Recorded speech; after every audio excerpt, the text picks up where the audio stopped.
Dairon went for Fredrin. Why? Because they wanted the additional CC and sustainability.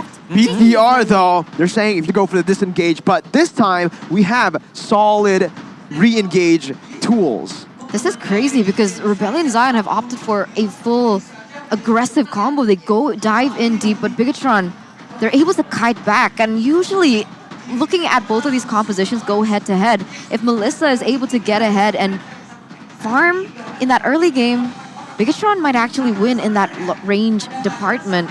But we do have an audience comment by Jeremy from TikTok. Enjoy every moment, enjoy every game. You can do it, Bulls. You can do it. Bulls. Some support. A great moment of support. The players will need it, especially now. So if you're a fan of Rebellion or Bigatron, send your support in the comments, man. They will absolutely need it for that morale boost. Right now, it's a bit of a contrasting style in my opinion. Right now, Bigatron, they seem to be using a bit of a similar composition with that Rebellion went with in game number 1. They have a very limited amount of engage, and I don't know how that will play out. Well, ladies and gentlemen, it's time to figure out how it plays out here as we dive into the land of Dawn. Rebellion Zion with their dive composition, BTR with a somewhat front to back. It feels like perhaps they aren't looking for an engage. Perhaps they're just looking for Rebellion Zion to play aggressive like they usually do and actually take that momentum away from them. Use their ability, use their range, use their kiting potential to bring it back up in when those long-drawn fights. They have the range advantage when it comes to the Yve, but aside from that, I mean, we talk about DPS. If Rebellion Zion can utilize the card control properly, if Bigatron, like in game number 1, cannot get the perfect time journey to go aggressively, then Hyde can do a lot of damage on the Dietrich with the current state of that Renner. So we'll just have to see. Key though, if you look at the emblem, he is trying to make sure that he does as much poke damage as possible, trying to shut down the gold lane.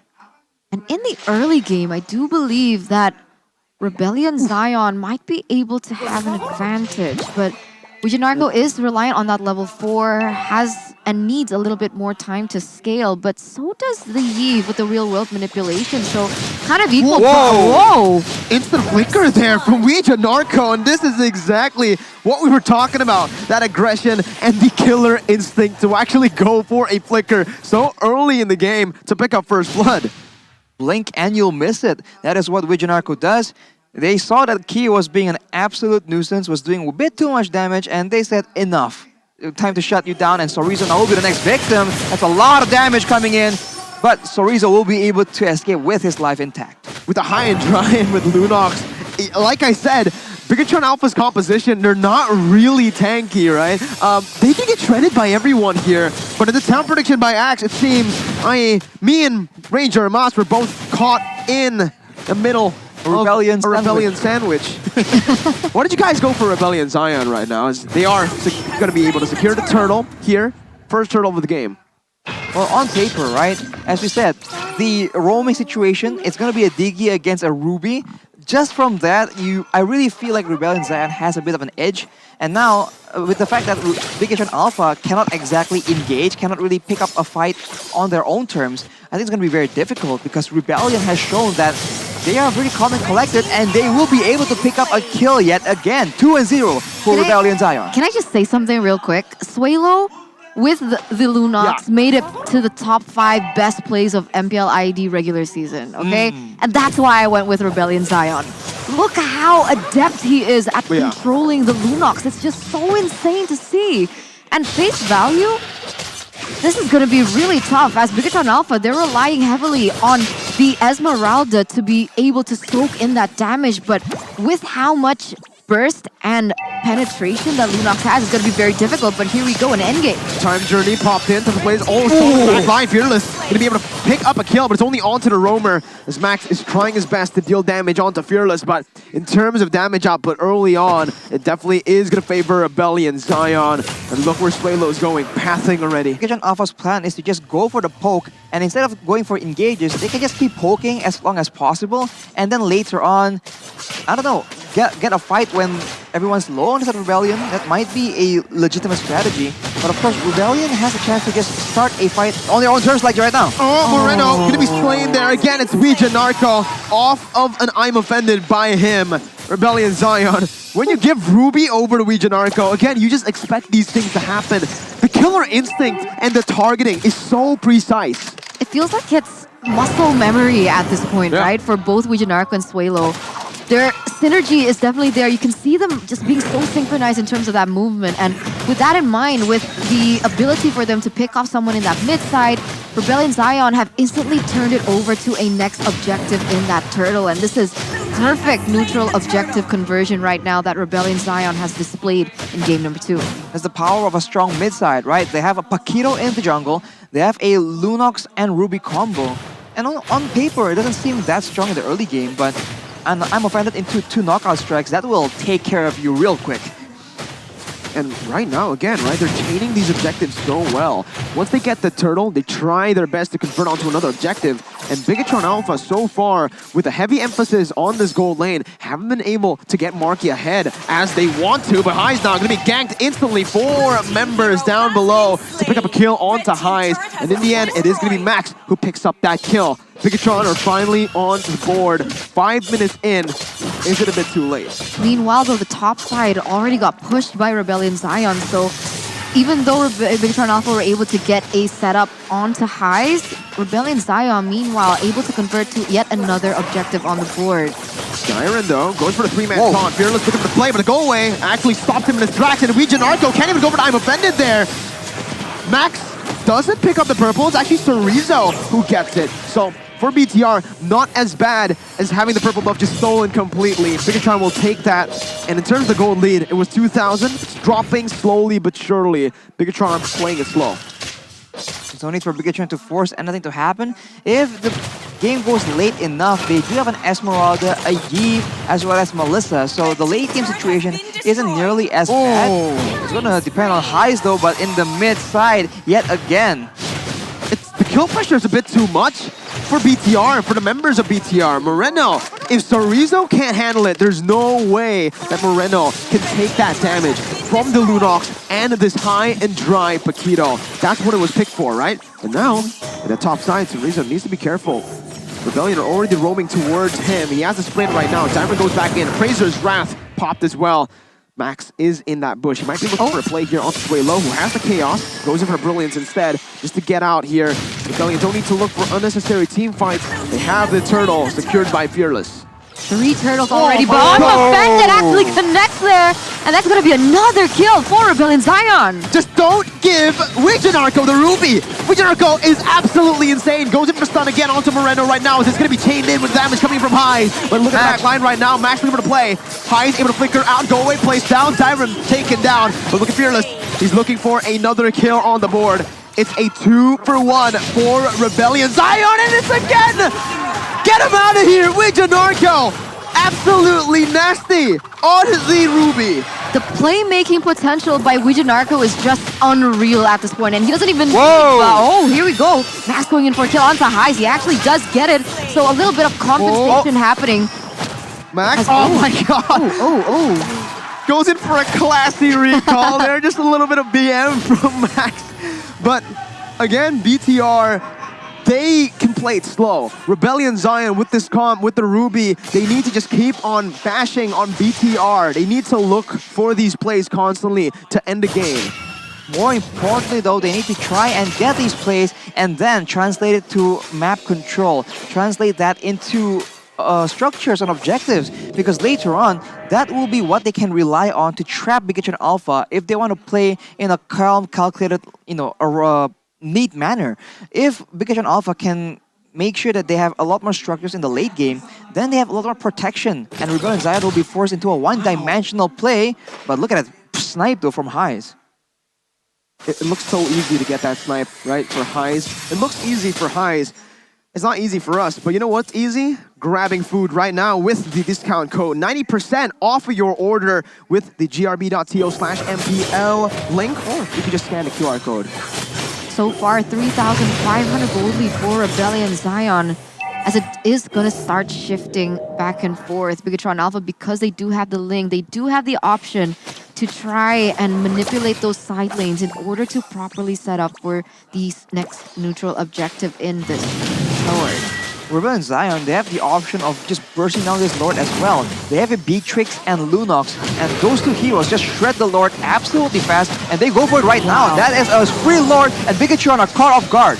Yeah, Bigatron Alpha, Max in the bottom side. They don't even want to go for that contest. They're giving Rebellion the Lord over because Bigatron knows that if they go for the contest, they're just going to fall even more behind, right? Just go for a trade on the bottom side, get a turret, and come back with a little bit more map pressure here. Rebellion have a 4,000 gold lead too, so if BTR wanted to go for that 5v5, I don't really think they're at a point where they can actually take Rebellion 5v5. Just as I say that, though, Marky did a whole lot of damage on this way low. Marky is literally the only person on side of Bigatron Alpha who hasn't lost in terms of that level lead, right? Yeah. Highs, Marky both level 11, but Max, as you can see, is falling far behind Fearless, as well as Suelo and Moreno. So at this point, you're right, they're really hinging their bets onto the gold laners so far for Bigatron Alpha, and if they can't protect and if they can't utilize it, it's going to be difficult. They have to rely on the additional range that she has for the moment as the damage dealt by Axe. He's actually number 2. Whoa!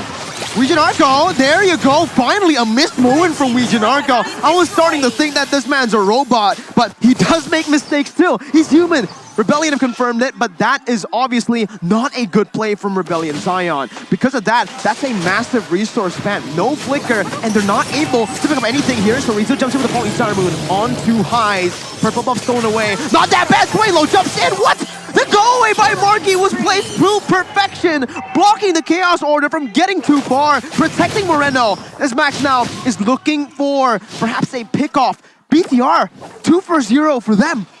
Oof, that is a tough situation. I was about to say, I fear for Moreno because Rebellion, the way they're playing right now, they're going to go with the Lord, they're going to wait for Moreno to try and position for a defense, and they're going to jump at him.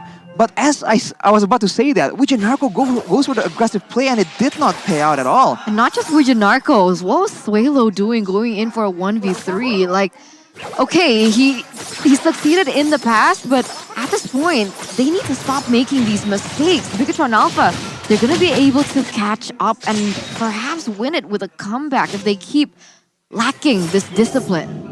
It all leans on Wijinarco, right? If Wijinarco is able to get a clean engage, you see that Rebellion Zion, they get so much more advantage, so much more momentum in these fights. But if he gets taken out, if he gets a misplay, Bigatron Alpha, they just completely counter-engage. So it's a very volatile situation, but Rebellion Zion still has the advantage. They still have the burst advantage, and they have usually more general control at the Lord Pit. But look at Max, knocked down to half HP with a single skill coming in from Fearless. That was so much damage, Miracle. Yeah, I mean, I guess that's what the high and dry full damage items does to you if you're on the Vegito. But yeah, that was so much damage. I was definitely not ready for that. Max also doesn't have any defensive items as of right now. And guess what? Ling got nerfed a few patches ago. Base HP taken was nerfed. Base HP from this Ling was nerfed. Wijinarco, though, whoa! He chose a very, very interesting spot to recall there. And he's gonna get caught out. Rebellion are making very uncharacteristic mistakes right now, and BTR are able to capitalize on every single moment, and that's another base! Over Fearless gonna be taken low. Max looking for play. Finch boys out, turn the blaze going on under the turret. Fearless taken low. Max absolutely clean with the blade takes. Bigatron Alpha able to collapse right now onto that mid lane tier 1. And again, Wijinarco, he's the main playmaker, but if he makes those mistakes, he's also the main reason as to how Bigatron Alpha can come back in this game. Yeah, it seems like every time Wijinarco gets knocked out, Rebellion Zion, they're not sure how to engage, and that's when they start making mistakes. Bigatron Alpha now, they're able to start capitalizing over the advantage in terms of that range, as they are going to start setting up for the Lord. It is a 2,000 gold lead now, though, for Rebellion Zion, shrunk from 4,000. And in the 13th minute, any distinctions in terms of items, Arashi? Key has itemized a Sky Guardian helmet. I think that's a bit unusual. We haven't seen it as much. But considering how this game is going on, how important it is for Bigatron Alpha to stay on the map and gain control, I think it's a good idea. For Rebellion Zion, though, right now, Highs is getting dangerously close to a full inventory slot, rivaling Max as well, so we'll have to see how that plays out. With the Divine Blaze, Stray looking for a lot of damage, and that's, again, a free Lord. Vijanarko is stuck in the front with Dyron. An amazing sneak there by Rebellion Zion. Vijanarko now caught in the midst. Brilliance popped in. Max looking for that engage. Goes in up there and goes over the top of the flame, dodging everything, getting the knockout onto the members. Max! Absolutely insane! What a collapse by BTR! The Lord traded in for 3 kills. BTR might actually be able to look for the end right here. Marquis zoning the other members away right now with the dolls. Fearless gonna be poked down. Reverse time brought in, and that's gonna be the collapse once again onto the back line. Fearless buying some time, but in the end will fall to the hands of Key. Highs dealing damage with the Beerus Passion, but Max stays focused on the base with Marquis. What a win by Bigatron Alpha. Match points 2-0. 2-0 by the Red Robots in such a dominant fashion. It seemed like things were different in game number 2. Rebellion Zion, they were leading, but unfortunately, they made a couple mistakes, and Bigatron Alpha, they were able to capitalize on these. This is literally the last tournament life that Rebellion Zion has before they are going to get eliminated along with Alter Ego today. And I gotta say, that game for Max was incredible. He really has evolved as a player, as a jungler.